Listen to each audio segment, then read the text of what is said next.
I don't just talk about other people's stuff, I also make my own. Books in particular. To date, I have 4 books you can check out on Amazon. Operation Red Dragon: The Kaiju Wars Part 1, Occult Mafia, Emerald of Maddox City, and the short story collection Assorted Absurdities, Tales of Kaiju Punk and Other Genres. Hop on down to the description for Amazon links to all 4 books. Enjoy whichever ones you read, and enjoy the video. Hello, ladies and gentlemen. I am the Omni viewer, and I'm just doing a quick unscripted review for today's subject.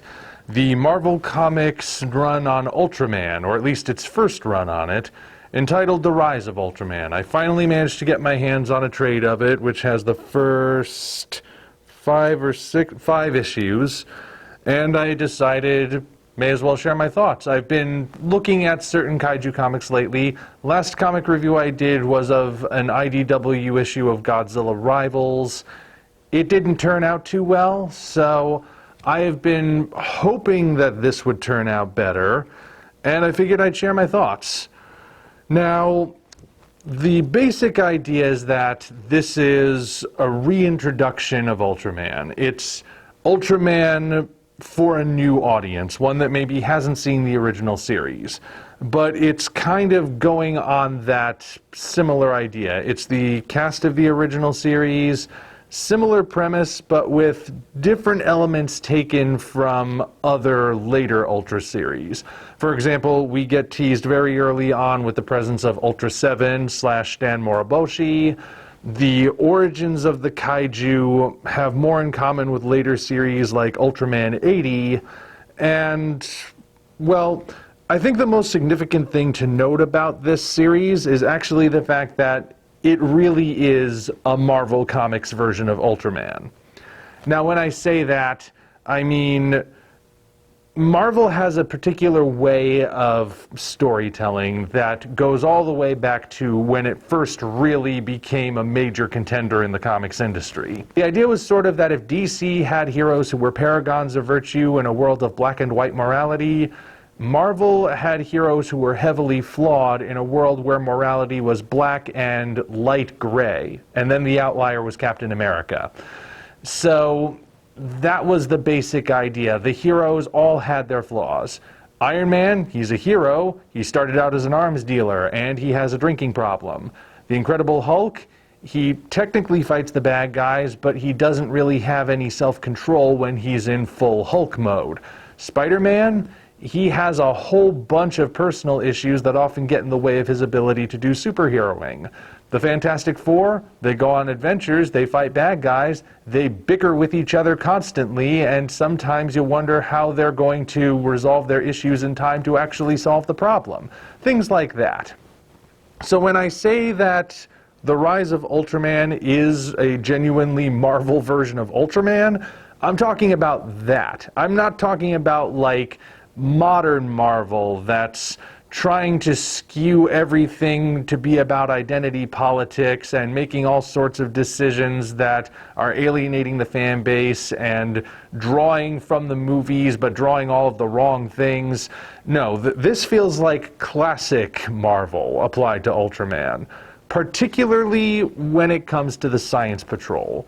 Whereas in the original series, the Science Patrol were unquestionably the good guys. They were good people who went around the world exploring weird phenomena, and whenever they found a monster that was hostile or an alien that was invading, they did everything they could to stop it and protect the good citizens of Earth. And when they inevitably failed, because they always did, Ultraman stepped in. Here, though, the Science Patrol has a lot more in common with S.H.I.E.L.D. Like, it's technically a good organization because it's fighting monsters, but there's a lot of secrecy, a lot of conspiracy, a lot of backstabbing. The good thing they think they're doing might not really be all that productive. Things like that. Now, does this combination of classic Marvel and classic Ultraman work? Well, it doesn't not work. I tried reading the Ultraman manga that served as the inspiration for the Ultraman anime currently airing on Netflix. I could not get into that one. You could also say that that series was heavily influenced by Marvel, especially in how it felt like they were trying to turn Ultraman into a teenage Iron Man. But there it really, really didn't work. I do have people tell me that it's good, that it's worth reading. I really did try, it just wasn't clicking for me. This series, I will say, is better than the manga. I wouldn't necessarily say it's great. Like, you can sort of tell where things are gonna go. You know right up front that something is wrong with the Science Patrol.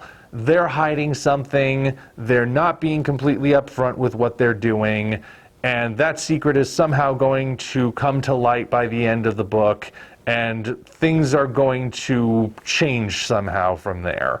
It's predictable. But that's not necessarily the same as saying it's poorly told. But then again, I usually judge these sort of things by how they depict the title characters, especially when they are monsters or toku heroes.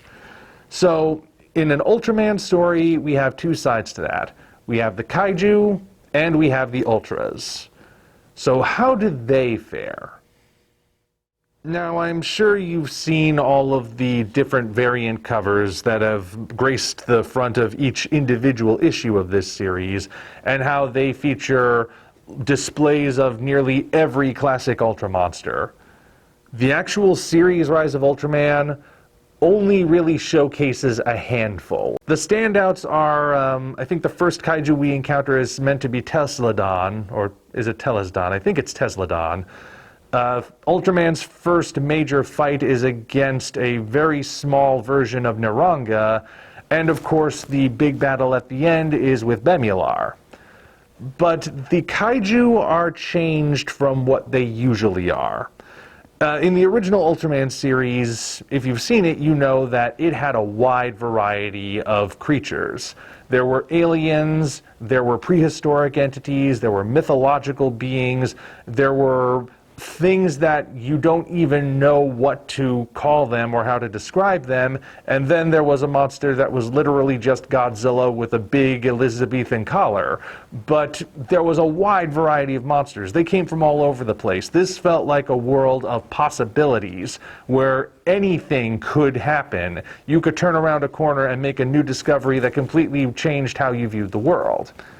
In the Rise of Ultraman, all of the Kaiju have the same origin.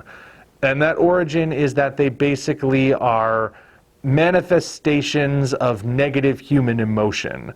And the more negativity there is in the world, the more Kaiju start to appear.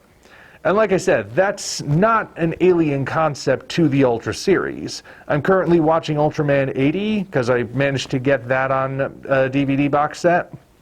And that's the central premise of that show, where the monsters are all manifestations of negative human emotion. I just recently watched the episode that introduced the Kaiju Ho, which is the literal manifestation of a child's heartbreak from losing his girlfriend to another boy. And it's this horrible, ugly creature that's shedding acid tears and wailing as it's stampeding around the city. It really does look like they took the concept of physical manifestation of heartbreak and made it happen. That's the thing. In Ultraman 80, at least as far as I've seen of it, some thought is put into making the Kaiju connect with whatever emotion spawned them. Now, they have to work backwards to apply that to the monsters of the original Ultraman, which they're bringing in here. I don't think they really stuck the landing with it. They don't really explain how the monsters manifest negative emotion other than just saying they do. Like, look at Bemular's design. He's this weird, hideous creature covered in spikes and with spindly little arms and everything.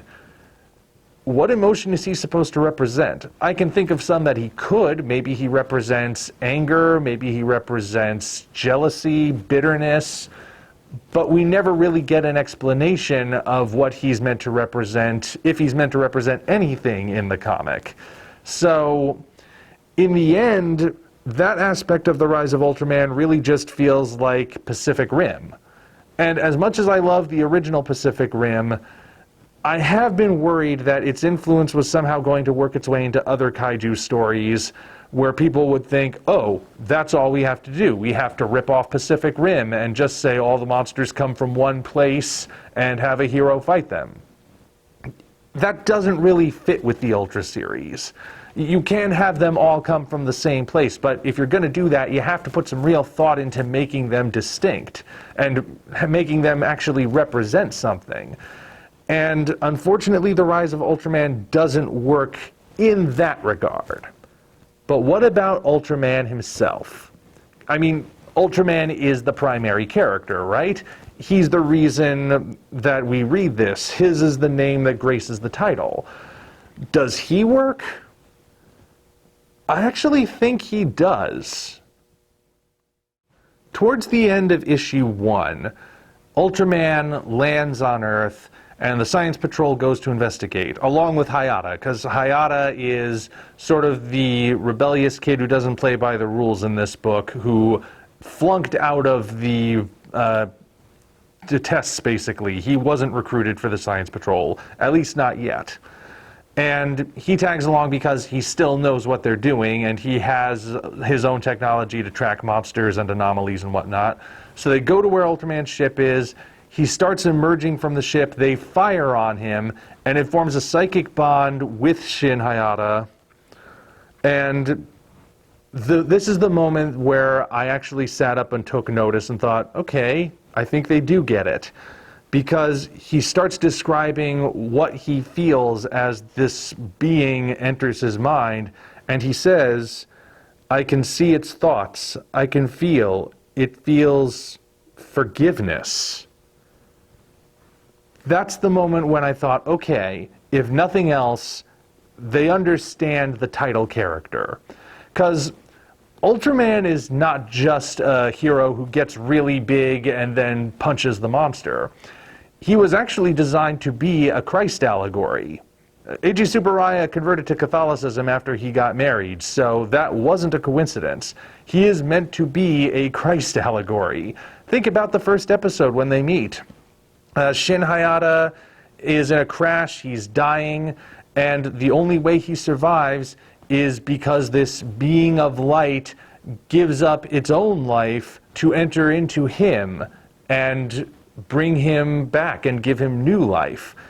That is a version of the central idea of Christianity where you are saved and given new life if you accept Jesus. And even look at Ultraman's signature move, the Specium Beam. He forms a cross. That's very deliberate. And of course, a central tenet of Christianity is also forgiveness, forgiving your enemies, forgiving people who have done great wrong. I mean, there's some more nuance to it than that, and yes, I know not every Christian these days follows it, but it's still part of the belief. And having our first look into Ultraman's mindset in this comic be the realization that it forgives people who tried to kill him just because he was a big, scary being, that is significant. And from that point on, they do something that I actually haven't seen done in the Ultra series before. They allow the Ultra and Hayata to communicate with each other the whole time. Now, I haven't seen every Ultra series, so I don't know if this has appeared in the series before. But based on what I have seen, it seems like Hayata's situation with Ultraman is unique, wherein every other Ultra has a human identity, but it's not a pre-existing human identity. It's a human identity they assume. Whereas in the original Ultraman, the Ultraman actually takes on a sort of shared existence, sort of a symbiotic existence with Hayata. So they are two beings made one. But they never really interacted in the series. That was partly because in the original Japanese version, Hayata was kind of not fully conscious while Ultraman was occupying him. In the original series, he actually had no memory of anything that happened as soon as Ultraman departed. That was changed in the English dub, and every later version of Ultraman has played off of that instead. barring the manga turned Netflix anime, but nuts to that one. And, well, this book decides if they're two separate entities, they should be communicating with each other. And it's pretty interesting the way it plays out. They don't completely get along, but they do have a certain understanding. If you're going to do something new with Ultraman, there are worse ideas you could do, certainly. And this is at least an interesting idea. So is the rise of Ultraman worth it? I mean, it doesn't necessarily stand out as especially great, but it doesn't stand out as especially awful either.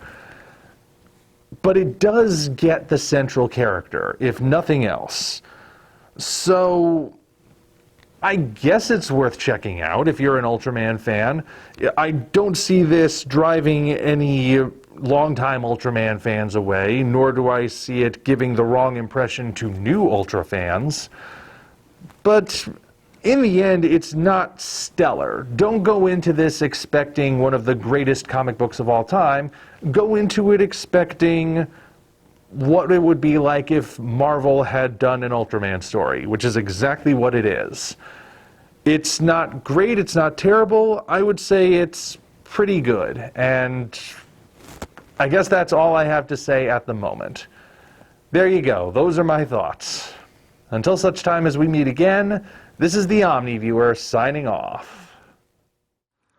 Congratulations, you reached the end. If you enjoyed this video, you might want to consider supporting us on Patreon. Of course, the other way to support us is to go to Amazon and check out our books: Operation Red Dragon, The Kaiju Wars Part 1, The Occult Mafia, Emerald of Maddox City, and Assorted Absurdities, Tales of Kaiju Punk and Other Genres. Also check the description for links to DeviantArt and other platforms we operate. Thank you all for watching. We'll see you next time.